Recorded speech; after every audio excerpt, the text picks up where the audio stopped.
I'll never forget one of your funniest lines was we were taking a picture, and there's a group of us assembled to take a picture for the film festival. Yep. And you stepped in and you said, and you were In the event, I'm hosting his show, the Jeff Richards Show. Oh, did you? It's my show, but I'm never there. It's my... Athletic, I could assume that you play sports. Yeah, I woke up. Do you play sports? Yeah, look at your boy. Your boy looks. I don't know if this is supposed to be an intellectual show or comedic show. Yeah, your boy look freaking sexy today, boy. Check your boy out.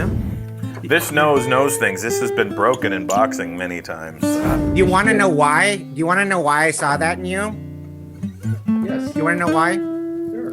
Because in your stand-up, when you deliver your stand-up, it's almost like film acting. It really is. I'm not trying to kiss your ass. And see, I got a massive aquarium. catering card. Remember to... Yeah, well, you got...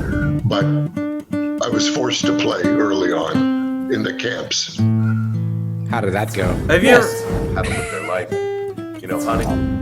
Extrasensory perception. Here I go. No, I got into composing and arranging. You ready to